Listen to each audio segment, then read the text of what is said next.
Soyez bénis par le nom puissant de Jésus-Christ. Et je veux demander à Dieu ce matin qu'il puisse vraiment susciter la soif dans nos cœurs, la soif de l'entendre et de le recevoir pleinement, la soif de demeurer ferme dans la foi. C'est vraiment ma prière pour nous tous ce matin, pour son église de Gisors, pour son église universelle. C'est vraiment mon désir, c'est vraiment ma prière, ce que je souhaite. Rien ne peut nous séparer. Malgré le confinement, le déconfinement, nous devons rien laisser au milieu de nous qui a sujet de nous séparer. Mais nous devons continuer dans cet élan de cœur, de demeurer ferme, de chercher encore pleinement sa volonté, car la soif de Dieu nous pousse à rechercher sa volonté avec humilité.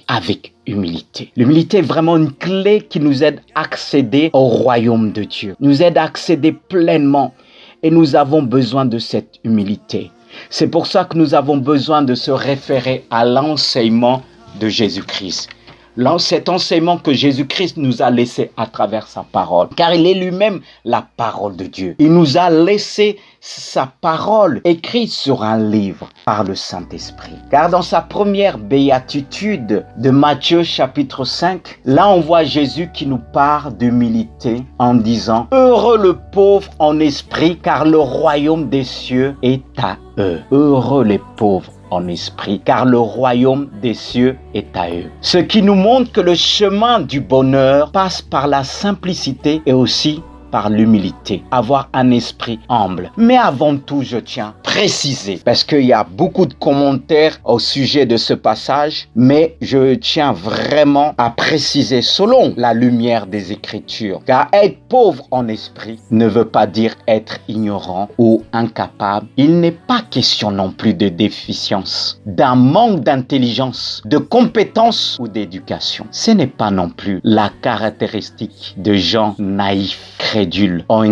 irresponsables, mais être pauvre en esprit, écoutez bien, ne s'agit pas d'être moins que rien. Jésus met en lumière ici un état d'esprit d'humilité et de simplicité. C'est ce que nous devons rechercher à travers la lumière des Écritures, car Jésus lui-même était humble d'esprit et il parlait avec simplicité, frères et sœurs. Et c'est ce qui veut susciter dans les cœurs. Car le pauvre en esprit sont des gens simples, c'est-à-dire hommes qui se remet en question. Le bonheur véritable, mes frères et sœurs, leur est accessible parce qu'ils ont saisi que la simplicité de cœur ne signifie pas être simple d'esprit, mais être dépouillé de tous les excès que nous impose la vie mondaine. La vie mondaine est là pour nous détourner de cette humilité pour mettre une bonne dose d'orgueil. C'est pourquoi Dieu nous appelle à se dépouiller véritablement, sincèrement. Voilà pourquoi très peu le trouvent vraiment, ont du mal à trouver ce bonheur. Beaucoup le trouvent, mais certains, peut-être plus, il n'y a qu'une poignée. Parce que la Bible dit,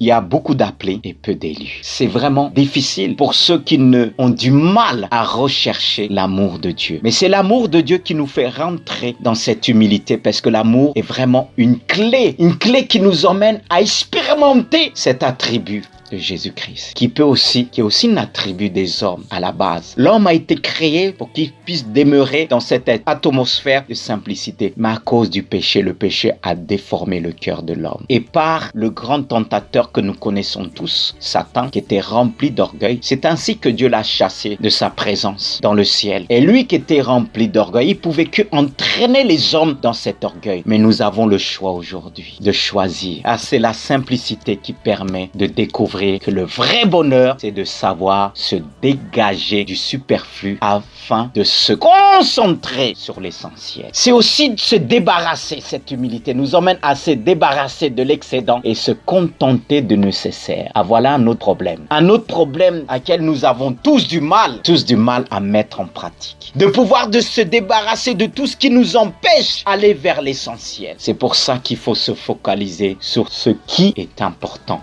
essentiel. Et mettre à côté ce qui est secondaire. Très souvent, nous mettons en premier ce qui est secondaire. C'est pourquoi nous avons besoin de l'aide du Saint-Esprit, l'aide de Dieu, frères et sœurs, pour atteindre ce bonheur. Oui, le bonheur est possible pour notre génération moderne. Parce que nous disons très souvent, nous vivons dans un monde moderne. Le monde moderne peut déformer, mais le monde moderne pourra déformer celui qui va être déformé. Le monde moderne doit nous apporter en plus, ne doit pas nous déformer. Au contraire, par l'aide du Saint-Esprit, nous devons utiliser toutes les atouts que Dieu nous a donnés pour pouvoir faire éclater sa gloire, pour pouvoir parler de lui. Car il est dit, tout est pur pour celui qui est pur. Si ton cœur est pur, si ton cœur a été pétri, dépouillé devant Dieu, tu pourras utiliser ce que le monde parfois appelle des modèles bien modernes pour la gloire de Dieu. Alors lorsque nous reconnaissons notre besoin et osons demander à l'aide nécessaire à Dieu, c'est là qu'on voit le Seigneur nous utilise dans les moindres détails. Et lorsque nous reconnaissons que nous n'avons pas en nous tous les attributs nécessaires et que nous nous tournons vers Dieu, c'est là qu'on voit aussi Dieu se tourner vers nous. Il nous tourne plus le dos, mais on pourra le voir que face à face. Et lorsque nous reconnaissons, nous l'accueillons et nous l'avouons, il nous donne ses capacités, il nous donne sa sagesse, il nous donne son intelligence. Il ouvre notre conscience, il ouvre notre entendement, bien-aimé de Dieu. C'est pourquoi nous devons rechercher pleinement l'humilité, celle qui était en Jésus-Christ. C'est pourquoi l'épître de Pierre nous invite en disant: revêtez-vous d'humilité, car Dieu résiste aux orgueilleux, mais il fait grâce aux humbles. Comme il a résisté à Satan, et Dieu pourra encore résister à tous les hommes orgueilleux qui s'expriment avec orgueil et qui détruisent à cause de cet orgueil. Dieu les résistera un jour, mais il le relèvera. Le juste qui marche avec humilité,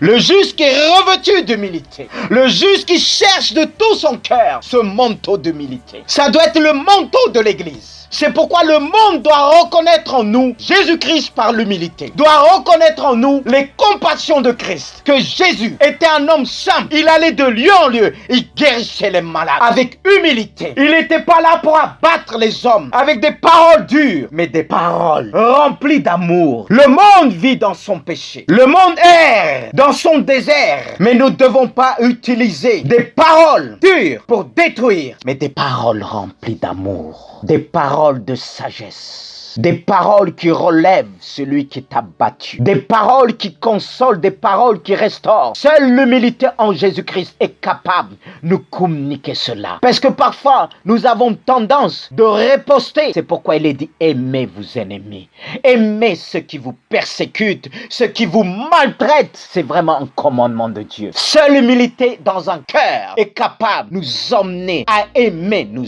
ennemis, à faire du bien à tous ceux qui nous veulent du mal. Cela ne peut pas venir de notre propre nature. Je parle de notre nature pécheresse, mais c'est par une nature divine. C'est pourquoi nous avons besoin de passer par là, une nouvelle naissance, naître de nouveau d'esprit et d'eau, c'est-à-dire d'obéissance en Jésus-Christ, et d'esprit par l'Esprit de Dieu, qu'un esprit d'humilité. Lui-même est descendu sur la forme d'un homme. Il est venu comme un simple serviteur, comme un esclave. J'ai dit bien comme un esclave, ça ne veut pas dire que Jésus est un esclave. Mais il est venu comme un simple homme. Il n'a pas proclamé son égalité avec Dieu, mais il l'a dit à ceux qui l'entouraient: qui dites-vous que je suis? Moi, le Fils de l'homme. Il n'a pas dit: moi, le Fils de Dieu. Moi, je suis ceci. Moi, je suis ceci. Un homme politique, une personne bien placée. Est-ce que tu me connais? Non. Il a pris, en quelque sorte, il s'est abaissé plus bas. Il est descendu au même niveau que nous pour nous élever ensemble. Quelle humilité! C'est une clé que l'Église doit rechercher aujourd'hui. C'est ce qui manque, parce qu'on se glorifie un peu trop. Oh Dieu, garde-nous. Garde ton Église de Gisors. Que ton Église de Gisors puisse rechercher le revêtement. Ce revêtement, être revêtu d'humilité. Je ne parle pas simplement à l'Église de Gisors, sinon je serai centré sur moi-même.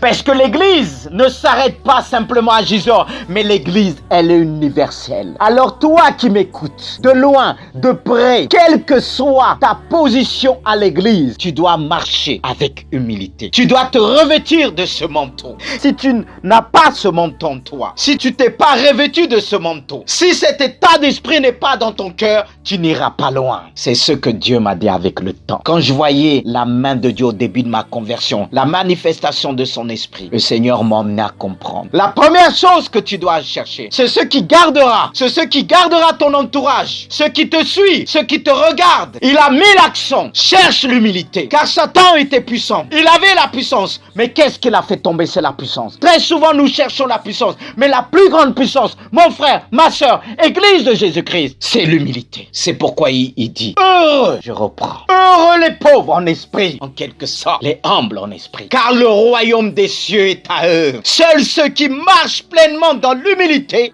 hériteront du royaume des cieux. Cette parole s'adresse aujourd'hui à l'Église universelle. Parce qu'à cause du monde moderne, on peut très vite s'éloigner à travers ce que le monde nous propose. Frères et sœurs, il y a des choses à trier. Parce qu'on peut très vite, mais si on est revêtu d'humilité, si on prend ce manteau, on est couvert de la tête jusqu'aux pieds, l'orgueil ne pourra pas nous atteindre. L'orgueil n'a pas pu atteindre Jésus-Christ. Non.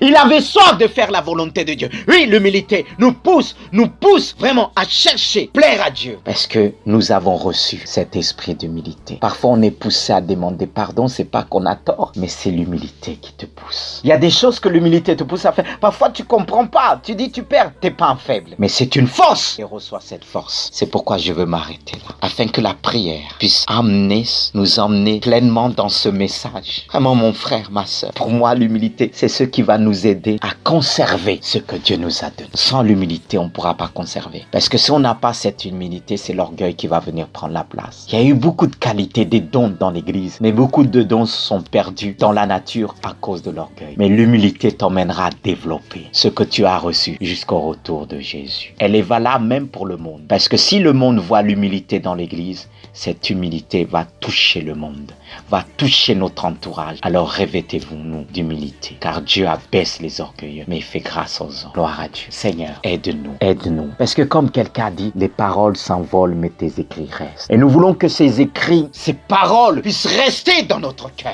Nous voulons vraiment les emmagasiner en nous, Seigneur. Que ces paroles puissent se développer dans notre cœur. Nous voulons pas être remplis simplement d'humilité, mais nous voulons être revêtus d'humilité. Et à travers ce revêtement qui est précieux, que les hommes puissent voir cette humilité qui est en nous, à travers le revêtement.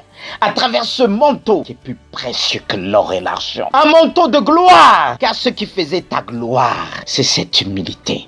C'est pourquoi Dieu t'a élevé au-dessus de tout. Jésus, tu as marché avec humilité. Tu as enseigné sur l'humilité. Nous ne voulons pas laisser ces paroles en l'air. Nous voulons rien laisser tomber par terre. Mais nous voulons accueillir ce matin ces paroles que tu nous donnes, Jésus. Donne-nous cette grâce ce matin, cette soif, ce désir de rechercher pleinement cette humilité. Seigneur, c'est vraiment la force de l'église. Parce qu'à travers l'église qui marche dans l'humilité, on peut que voir Jésus-Christ. Seigneur, donne-nous vraiment cette nature. C'est pourquoi nous voulons nous humilier devant toi et te demander pardon à chaque fois que la chair s'est élevée.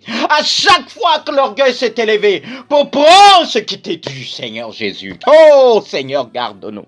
Garde-nous de ce poison. Garde-nous de ce fléau qui emmène l'homme à la chute, qui emmène des grands hommes de Dieu, des grandes femmes de Dieu à la chute. Mais celui qui marche dans l'humilité, il peut commettre parfois des erreurs, se tromper, mais Seigneur, tu le relèves toujours. C'est pourquoi tu dis, 7 fois le juste tombe, tu le relèves toujours 7 fois. Ce qui l'emmène à se relever, c'est l'humilité. Là, lorsqu'il confesse devant toi, qu'il reconnaît ses lacunes, tu peux que le relever. Nous avons des lacunes. C'est pourquoi nous avons besoin de toi, Jésus-Christ. Nous avons plus besoin de toi, plus qu'avant, parce que le monde moderne devient de plus séducteur. Le monde moderne pousse à l'homme, adore l'homme, élève l'homme. Nous devons respecter l'homme. Mais le monde l'élève tellement comme un Dieu à tel point d'oublier son Dieu. Et c'est vraiment l'orgueil. On pousse les gens à l'orgueil. On se dit sans eux, on peut rien faire. Sans eux, on peut pas vivre. C'est sans toi, Jésus, nous ne pouvons pas vivre.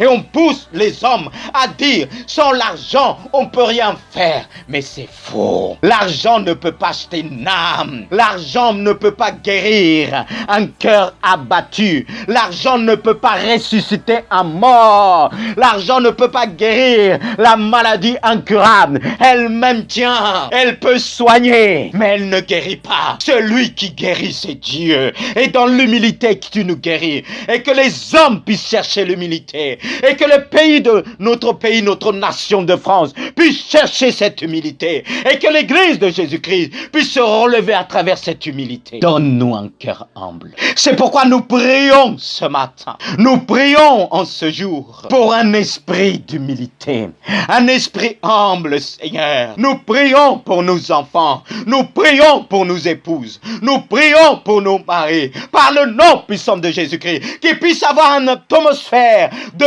foi et d'humilité. Oh Seigneur, cela manque de plus en plus. Parce que parfois, comment des hommes qu'on peut aduler très vite, et pourtant c'était des hommes qui ont bien commencé dans la simplicité, mais on les a poussés à l'orgueil. Seigneur, garde-nous. C'est pourquoi nous ne voulons pas nous attacher à toutes ces choses dans ce monde périssable, mais avoir le regard fixé vers le ciel et de rechercher les choses d'en haut qui nous poussent pas à l'orgueil, mais qui nous emmènent à l'humilité. Alléluia. Mon frère, ma sœur, Dieu t'a béni, Dieu t'a comblé de bien, mais que ces biens ne doivent pas t'emmener à l'orgueil. Ces biens ne doivent pas t'emmener à mépriser ton frère, ton prochain. Car quand Dieu nous parle du prochain, il ne s'agit pas simplement du frère et de la sœur en Christ, mais de celui que tu vois à l'extérieur. Alors si l'un te méprise, prie pour lui. Dis à Dieu, enlève-le de ces chaînes, de ces liens de l'orgueil, afin que cet orgueil ne puisse pas l'emmener vers Satan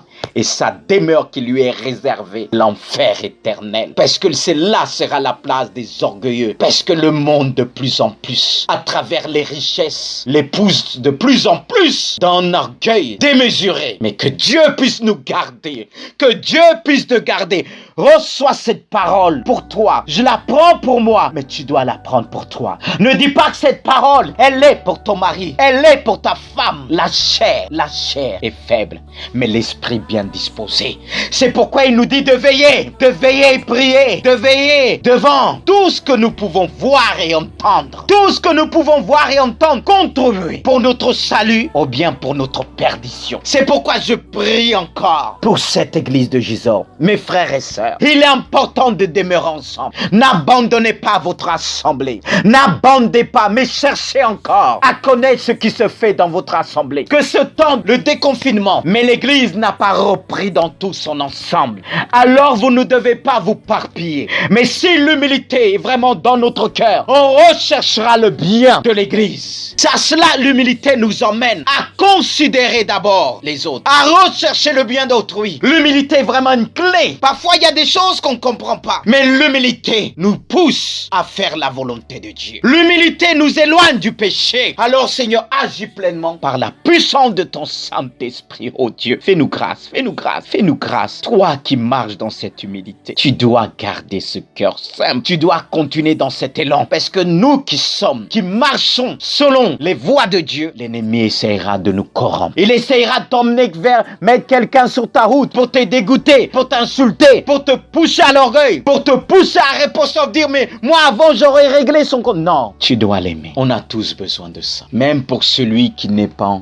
encore avec Christ, tu m'as entendu et peut-être tu auras l'occasion de m'entendre à travers un témoignage de quelqu'un qui t'aime, qui pourra te faire écouter ce qu'elle a entendu là. C'est aussi valable pour toi. Toi qui connais pas encore ce Dieu, ce Christ, mais il pourra t'apprendre à marcher dans la simplicité, dans l'humilité. Alors recevez. Et je vais vous laisser sur vraiment une mélodie musicale, ou bien un chant qui va t'emmener plus loin à réfléchir, à te poser. Ne te lève pas tout de suite après écouter ce message, mais reste un peu dans le silence avec ce son musical. Parce que très souvent, quand on entend, on écoute une personne, quand la personne a fini de parler, on passe à autre chose. Ne passe pas tout de suite à autre chose, mais assis-toi, pose-toi, parce que Dieu veut pénétrer dans ton esprit. Pour l'instant, c'était dans ton intelligence, dans ton intellect, mais il veut aller au-delà des émotions. C'est ton esprit, venir habiter dans ton cœur. Et pour cela, tu dois t'asseoir un peu. Et c'est pourquoi je t'invite et je te propose d'écouter ce chant musical, ou bien ce son qui va pouvoir aider à Dieu de mettre vraiment dans ton esprit, pleinement le graver pour toujours. Amen. Sois béni, sois béni, sois béni pour toujours. Amen.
Sois